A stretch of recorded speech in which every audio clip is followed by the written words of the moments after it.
Hello and welcome to Happy Friday. So Google have just had their sort of annual event where they announce new products and devices. So this week's Happy Friday is going to be our top 3 of those devices. So number 1 on the list is the Google Pixel 3 and the Google Pixel 3 XL. So this is the new version of Google's phone. So this is their sort of flagship phone. So the original Pixel, so Google didn't make any actual Google branded phones until 2016, and that's when the version 1 of the Google Pixel phone came out. So what's in this newer version? Like most phones these days, it's more about getting slightly bigger. Both phones are 0.3 of an inch bigger screens than their previous iterations, and they've got faster processors, that kind of stuff. Hardware wise and look wise, the back of these, instead of being plastic, it's now a sort of matte glass, so it's a lot stronger, and that means it can also support wireless charging too. A lot of new cars have a sort of wireless charging pad, so things like that are useful, and it's obviously way easier to just put your phone on one of those pads and plug it in. The other big sort of news, again very similar to lots of top-end phones, is the quality of the camera. They've improved the camera. It's another one of these fancy dual lens ones, and even the front-facing camera, they've done a lot of changes to make it work better in low light. So how much does it cost?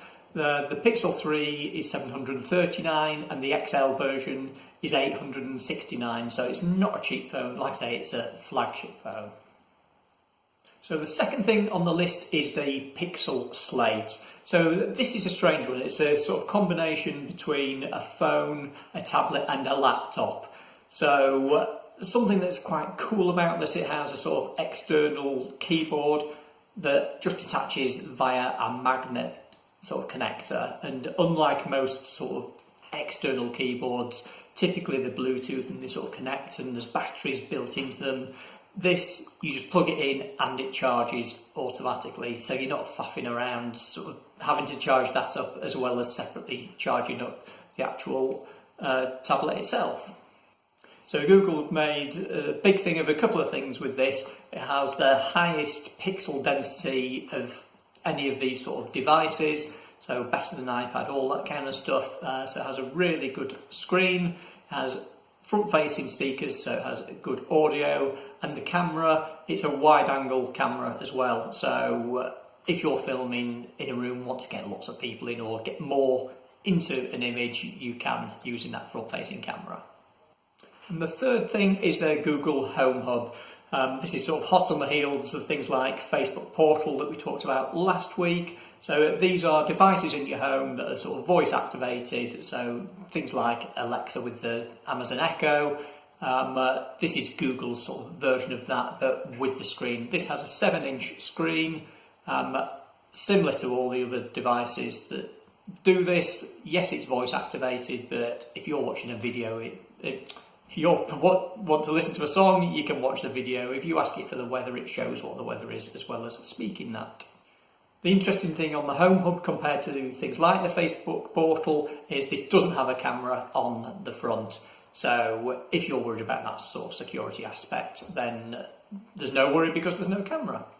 This device is also price-wise a lot cheaper than the sort of Facebook Portal.